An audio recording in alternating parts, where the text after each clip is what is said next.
로마서 1장부터 11장까지 어제까지의 이 말씀이었죠.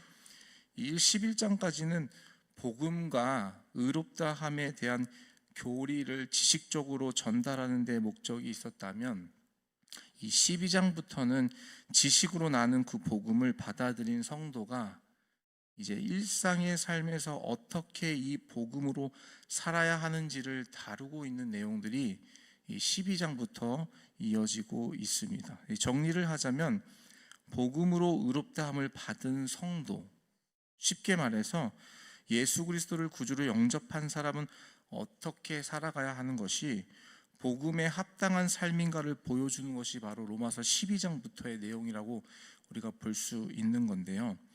그러면서 바울은 이 가장 먼저 예배에 관한 말씀을 우리에게 하고 있는 것을 볼 수가 있습니다. 우리 1절의 말씀을 같이 한번 더 읽어볼까요? 1절입니다. 시작. 그러므로 형제들아, 내가 하나님의 모든 자비하심으로 너희를 권하노니 너희 몸을 하나님이 기뻐하시는 거룩한 산 제물로 드리라. 이는 너희가 드릴 영적 예배니라. 아멘. 복음을 받고 믿은 성도의 합당한 삶을 이야기할 때에 바울은 가장 먼저 예배의 삶을 언급하고 있습니다. 예배를 가장 먼저 언급하고 있다는 것은 복음으로 사는 성도에게 예배가 얼마나 중요한지를 보여주고 있는 것이죠. 성도에게 예배는 생명입니다. 성도에게 예배는 생명과 같다라고 표현하지만, 여러분, 저는요, 성도에게 예배는 생명과 같은 것이다, 이 표현보다 성도에게 예배는 생명이다, 이렇게 표현하는 게 더 정확한 것 같다고 생각이 들어요. 예배가 없는 성도는 죽은 것이죠. 죽은 것과 마찬가지예요. 예배는 성도의 삶의 핵심이며 중심입니다. 누가 뭐래도 성도는 예배의 삶을 살아가야 된다는 것이죠. 예배가 없는 성도의 삶은 그런 말은 없다라는 것이죠. 그런데 안타까운 것은 많은 성도들이 이 생명인 이 예배를 소홀히 한다라는 것이죠. 바빠서 예배를 놓칩니다. 피곤해서 예배의 중심적인 삶을 살지 못합니다. 이런저런 이유로 삶에서 예배의 순위가 점점점 뒤로 밀려나요. 그 중에서도 정말 안타까운 경우가 있는데, 그것은 무엇이냐? 교회는 나오는데 예배의 삶이 무너진 경우가 있어요. 교회는 나오는데 예배는 무너진 삶이 있다라는 거예요. 그게 정말 안타까운 경우라는 것이죠. 봉사와 헌신하는 자리에는 있는데 하나님께 예배로 나아가는 그 자리에는 그 시간을 지키지 못하는 경우 있다라는 것이죠. 그래서 저희 교회는 여러분 다 아시다시피, 모든 교회도 마찬가지겠지만, 주일날 봉사하기 전에 예배를 먼저 드리는 것이 철칙처럼 지켜지고 있는 것이에요. 뭐 봉사부에서 봉사하든 차량부에서 봉사를 하든 아니면 교사로 봉사를 하든, 내가 합당한 예배자로 먼저 예배를 드리고 그리고 나서 봉사의 자리로 나아가는 것이 철칙처럼 지켜지고 있는 것이죠. 그 이유가 무엇입니까? 우리는 하나님 앞에서 봉사자, 헌신자로 서기 앞서 우리는 예배자로 하나님 앞에 서 있다라는 것을, 그것이 중요하다라는 것을 보여주고 있는 교회의 정책이 아니겠습니까, 여러분? 봉사와 헌신보다 당연히 앞서야 되는 것이 바로 예배입니다. 예배가 없이 봉사하고 헌신하는 것은요, 저는 좀 심하게 표현해서 그것은 마치 죽음을 앞둔 시한부 인생을 사는 것과 같다라고 표현하고 싶어요. 예배를 드리지 않고 봉사와 헌신의 자리로 나아가는 것은 이제 내 목숨의 삶이 얼마 남지 않는 것을 알면서도 그것을 그냥 기다리면서 살아가는 것과 별 다를 게 없다라는 것이죠. 하늘로부터 공급받는 은혜가 없이 내가 봉사하고 헌신한다, 여러분, 번아웃 되는 지름길이죠. 예배 중심적인 삶을 사는, 그것이 바로 성도의 가장 기본이라는 것을 오늘 바울은 1절, 이 12장 1절, 이 성도의 삶의 가장 기본을 얘기하면서 가장 먼저 언급하고 있는 것을 통해서 저와 여러분에게 말씀하고 있는 것이에요. 바라옵기는 저와 여러분은 예배 중심적인 삶을 사는 참된 예배자가 되시기를 예수님의 이름으로 축복합니다. 예배가 우선이 돼야 돼요. 다시 1절의 말씀을 보시면 예배를 얘기하면서 바울은 이런 표현을 하고 있어요. 너희 몸을 산 제물로 하나님께 드리라. 이것이 바로 영적인 예배다. 1절에 그 표현을 하고 있습니다. 여기서 우리가 좀 깊이 살펴봐야 할 것이 있는데 그것은 무엇이냐면 우리의 몸을 산 제물로 드린다라는 이 표현이에요. 특별히 여기서 산 제물, 살아있는 제물이라는 이 단어가 있는데요. 사실 이 단어는 좀 생각해 보면 이상한 단어예요. 살아있는 제물, 산 제물이라는 것은 이상한 단어라는 거예요. 왜 이상한 단어냐면요, 살아있다라는 것과 제물은 서로 상반되는 의미가 그 안에 들어가 있거든요. 굉장히 역설적인 두 의미가 함께 공존하는 단어가 바로 산 제물이라는 것이죠. 예를 들면 이런 거예요. 뜨거운 얼음. 여러분, 뜨거운 얼음, 이 단어가 여러분 잘 이해가 되십니까? 얼음은 차가운 건데 뜨거운 얼음이래요. 그런 것과 마찬가지로 산 제물이다? 역설적인 표현이 그 안에 담겨 있는 것이죠. 산 제물은 영어로 living sacrifice라고 번역이 되어 있습니다. living sacrifice. 제물을 나타내는 sacrifice에는 여러분 죽음이라는 의미가 포함이 되어 있어요. 제물은 죽어 있는 거예요. 죽음. 이것은 구약 시대의 제사를 생각하면 죽음이라는 의미가 이 sacrifice, 제사 안에 그 안에 들어가 있는 의미라는 것을 우리가 금방 이해할 수 있는 것이죠. 구약 시대의 제사에는요, 반드시 항상 죽음, 그 피가 필요했습니다. 죽음과 피가 없이는 제사가 이루어질 수가 없었어요. 죄에 대한 결과로 죽음이라는 것이 항상 그 제사라는 그 안에 포함되어 있는 개념이었다라는 것이죠. 다시 말해서 죽음이 없는 제사는 없다라는 것이에요. 다른 말로 피가 없는 제사는 있을 수 없다라는 것이죠. 그런 의미로 산 제물이다. 제물이면 제물이지 살아있는 제물이 있나? 이런 개념으로 우리가 볼 수가 있다라는 것이죠. 그러면 여러분, 이 산 제물이 무엇을 의미하는 걸까요? 도대체 뭘 산 제물이라고 얘기하는 걸까요? 그냥 제물이 아니라 산 제물이라고 얘기를 하고 있는데, 우리의 몸을 산 제물로 드리라는 것은 도대체 어떤 구체적인 의미가 있는 건가? 우리가 그 의미를 잘 살펴봐야 된다는 것이죠. 그 의미를 해석하기 위해서는 2절의 내용을 우리가 살펴봐야 합니다. 2절의 내용을 같이 한번 읽어볼까요? 2절입니다. 시작. 너희는 이 세대를 본받지 말고 오직 마음을 새롭게 함으로 변화를 받아 하나님의 선하시고 기뻐하시고 온전하신 뜻이 무엇인지 분별하도록 하라. 아멘. 2절의 말씀이 우리에게 산 제물을 해석하는데 중요한 힌트를 제시하고 계십니다. 2절 말씀이 우리에게 말씀하시는 그 핵심은 무엇입니까? 세대를 본받지 말고 하나님의 뜻을 분별하라라는 것이에요.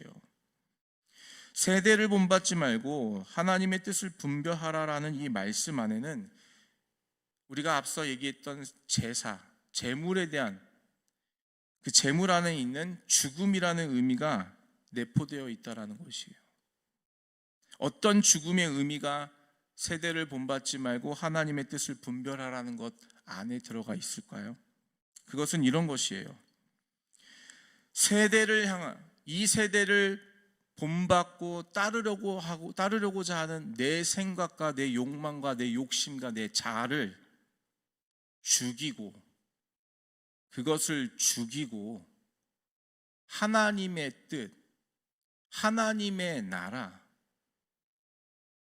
그것을 분별하며 그것을 구하며 살아가라는 것, 그 의미가 바로 이 산 제물이라는, 우리의 몸을 산 제물로 드리라라는 이 내용 안에 들어가 있다라는 것이에요. 나의 생각과 내가 가지고 있는 계획, 내가 이루고자 하는 욕심과 욕망, 내 육신의 정욕, 안목의 정욕, 이생의 자랑, 이러한 것들, 세상의 패턴을 따르려고 하는, 내 눈에 보이는, 내 눈앞에 현재 보이는 세상이 돌아가는 그 패턴 안에 세상의 가치가 있다라고 얘기하는 것을 사모하고자 하는 그 내 마음의 정욕적인 생각들을 죽이라는 거예요. 죽이고 하나님의 뜻과 하나님의 나라를 구하며 살아가는 것이다. 그것이 바로 우리의 몸을 산 제물로 드리는, 하나님께서 기쁘게 받으시는 예배이다. 그 얘기를 지금 하고 있는 것이라는 거예요. 진리이신 성경의 말씀은 생명을 얻기 위해서는 항상 죽음이라는 그 문을 통과해야 된다라고 성경은 누누이 우리에게 얘기하고 있습니다. 예수님께서 당신의 제자들에게 말씀하셔요. 나를 따르려거든, 내 제자가 되려거든, 우리의 말로 표현하자면 성도가 되려면, 하나님의 자녀로 살아간다라는 것은, 나를 따르려면 자기를 부인하고 십자가를 지고 나를 따르라, 이런 말씀을 하셨어요. 여러분, 여기서 나를 부인한다라는 것이 도대체 무슨 의미입니까? 방금 얘기하고 있는, 나누고 있는 이 산재물과 같은 얘기예요. 자기를 부인하라는 것은 내 욕심, 세상적인 그 욕망, 욕심, 그것을 얻기 위한 나의 계획과 생각들을 다 버리고 그것을 부인하고 예수 그리스도, 하나님의 뜻과 그의 나라를 구하는 그 십자가를 지고 나를 따르라. 지금 그 말씀하는 거 아니겠습니까, 여러분? 예수님이 자기 제자들, 자신을 따르려고 하는 제자들에게 요구하시는 것이 죽음이었어요. 죽음. 네가 가지고 있는 그 생각을 내려놔라. 죽어야 된다. 네 생각이 죽어야 된다. 너의 가지고 있는 경험이 죽어야 된다. 너가 이루려고 하는 그 욕심과 욕망, 세상을 바라보며 살아갔던 그 세상에 가치가 있다라고 여기는 것을, 여전히 가치 있다고 생각하고 살아갔던 그것들을 버리고 그것들을 부인하고 나를 따라야 한다라고 말씀하고 계시잖아요. 죽음이 있다라는 것이에요. 갈라디아서 2장 20절도 마찬가지잖아요. 우리가 잘 알고 있는 이 말씀. 내가 그리스도와 함께 십자가에 못 박혔나니 그런즉 이제는 내가 사는 것이 아니요 내 안에 그리스도께서 사시는 것이다. 여러분, 이 말씀, 이 한 구절의 말씀 안에 죽음과 생명이 공존하고 있는 거 보이십니까? 내가 그리스도와 함께 십자가에 못 박혔다. 이것이 무엇입니까? 내가 죽었다라는 거예요. 내 세상적인 욕심과 욕망과 자아, 모든 세상의 것을 이루려고 하는 그 생각들을 다 십자가에 못 박아 죽였다. 그리고 이제는 내가 사는 것, 그게 아니라 내 안에 그리스도가 사시는 것이다. 하나님의 나라와 하나님의 뜻을 구하며 살아가는 것이다. 이렇게 해석하는 거 아니겠습니까, 여러분? 그리스도의 자녀, 그리스도의 제자, 이 성도의 삶은 먼저 나를 부인하는 죽음이라는 이 과정을 통과해야 한다는 것이에요. 로마서 12장 1절에서 2절이 말씀하고 있는 성도의 합당한 그 예배의 삶이라는 것의 가장 원칙과 같은 근본적인 그 말씀의 원리가 무엇입니까? 자기를 부인하고 십자가를 지고 따르라는 거예요. 세상적인 관심과 세상적인 어떤 세상이 추구하는 그 가치관을 따르려는 그 모든 가치관의 패러다임을 바꾸라는 것이죠. 이 시대와 세대가 추구하는 가치관이 있습니다. 그것이 무엇입니까? 그것은 바로 물질, 돈, 명예, 이런 것들을 추구하며 살아가는 것이 바로 세상에 말하고 있는 세상 가치관이에요. 그런데 여러분, 이 세상 가치관은 하나님 나라의 가치관과 항상 충돌하게 되어 있어요. 항상 충돌하게 되어 있어요. 세상 가치관을 가지면서 하나님 나라의 백성으로 살아갈 수 없다라는 것을 얘기하는 것이죠. 복음서에 하나님께서 예수님께서 이런 말씀을 하셨죠. 하나님과 재물을 겸하여 섬길 수 없다. 두 주인을 섬길 수 없다. 이런 말씀을 하셨거든요. 하나님도 섬기면서 재물도 섬긴다? 그런 일은 있을 수 없다라는 거예요. 하나를 선택하면 다른 하나를 포기해야 된다라는 것이죠. 세상을 선택하면서 하나님도 선택할 수 있다. 그런 법은 없다라는 거예요. 구약의 말씀을 통해서도 우리가 많이 새벽에 나눴던 얘기지만 여러분, 이스라엘 백성들이 하나님 앞에서 책망을 받고 또 하나님의 진노와 징계를 받았던 그 결정적인 이유가 무엇입니까? 그들이 하나님을 섬기지 않아서입니까? 아닙니다. 그들이 하나님께 여전히 예배 제사를 드렸어요. 하나님께 드리는 제사는 제사대로 드리면서 우상도 섬겼던 것이 문제가 된 거 아니겠습니까, 여러분? 그 같은 맥락으로 지금 계속 같은 말씀을 하고 계시는 것 같아요. 세상도 섬기면서 하나님도 섬길 수 있다. 그런 법은 있을 수 없다라는 것이죠. 하나를 선택해야 된다라는 것이에요. 세상에 대해서 여전히 내 욕망과 내 욕심이 여전히 세상의 가치관에 대해 내가 살아있다면 여러분, 우리는 하나님의 자녀로서 온전히 순종의 삶을 살아갈 수 없는 것이에요. 살고 싶어도 안 되는 것이죠. 내가 먼저 죽지 않으면 순종의 삶으로 나아가고 싶어도 갈 수가 없는 거예요. 하나님과 재물을 겸하여 섬길 수 없다는 이 말씀처럼 하나를 선택하면 다른 하나를 반드시 포기해야 된다는 것이에요. 산 재물이 된다라는 것은 내가 세상의 가치관과 세상이 가치 있다고 여기는 것들에 대해 내가 죽어야 한다라는 것을 의미하는 것입니다. 그리고 하나님 나라의 가치를 따라서 하나님의 뜻과 그의 나라를 구하는 삶이 되는 것이 바로 우리의 몸을 산 제물로 하나님께 드린다라는 의미 안에 들어가 있는 것이에요. 그리고 이렇게 산 제물로, 우리의 몸을 산 제물로 하나님께 드리는 삶, 하나님의 나라와 뜻을 위해 사는 삶, 그것을 성경은 오늘 본문의 말씀에 의하면 그것을 영적 예배라고 표현하고 있어요. 영적인 예배다. Spiritual worship, 이렇게 말씀하고 있다는 것이에요. 그런데 여러분, 우리가 여기서 표현하고 있는 영적 예배다라고 하고 있는 이 영적 예배의 그 원어를 살펴보면 사실 영적이다라고 하면 우리가 흔히 성령, 영 이런 것들을 생각을 하기 쉬운 것 같아요. 근데 이 원어로, 헬라어 원어로 들어가면 헬라어 원어에서 성령을 말하는 단어는 푸뉴마라는 단어를 항상 쓰거든요. 푸뉴마. 이 성령 혹은 홀리한 영을 얘기할 때는 푸뉴마라는 단어를 쓰는데, 오늘 본문에서 영적 예배니라 하면서 영적이라는 이 단어를 표현하는 이 원어적인 단어가 푸뉴마, 성령을 말하는 그 푸뉴마가 아니라 로지코스라는 단어를 사용하고 있어요. 로지코스. 이 로지코스라는 단어는 어떤 의미냐면은 합리적인, 합당한 이런 의미를 갖고 있는 거예요.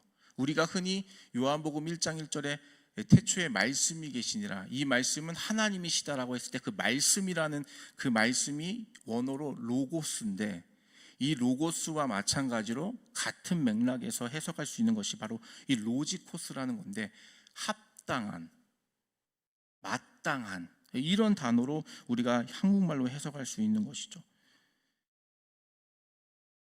그래서 여러분의 성경에 보시면 영적 예배니라고 보시면 앞에 영적이라는 단어 앞에 이 각주가 달려 있을 거예요. 넘버 2. 이 넘버 2가 달려 있는 성경이 있습니다. 그 넘버 2를 보시면 밑으로 쭉 내려가 보시면 넘버 2에 이렇게 써 있어요. 뭐라고 써 있습니까? 합당한이라고 써 있어요. 그러니까 영적 예배는 무엇이냐라면 합당한 예배라는 거예요. 합당한 예배.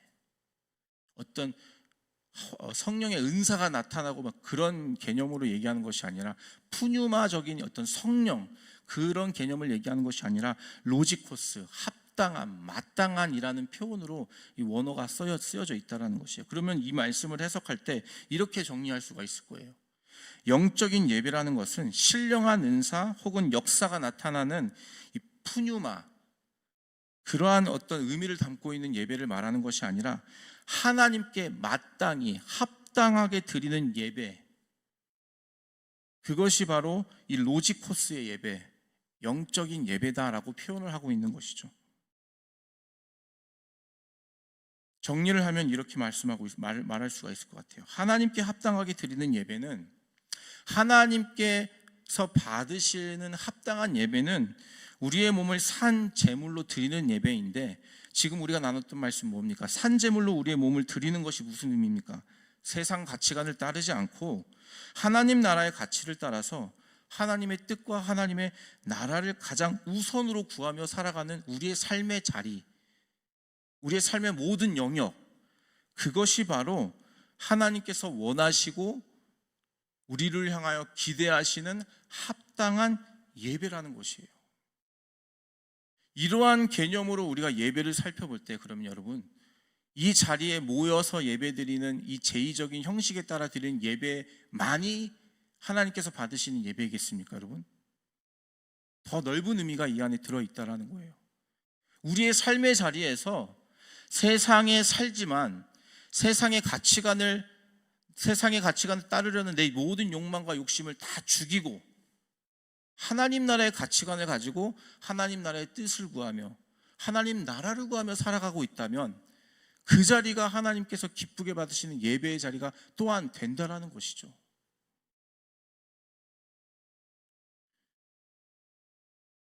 그러니까 모든 예배에는요, 오늘 이 자리에 나와 예배를 드리는 제의적인 예배뿐만이 아니라 우리 모든 삶의 자리에 드려지는 모든 시간과 모든 공간 안에서의 우리의 삶은 내 생각과 내 경험, 세상의 가치관을 따르려고 하는 내 생각과 경험, 내 욕심과 욕망을 다 죽이고 제물로 주님께 드리고, 대신 하나님 나라의 가치관을 가지고 하나님 나라의 뜻을 구하면서 그렇게 예배하는 것이 하나님께서 우리에게 원하시는 합당한 예배의 모습이라는 것이에요.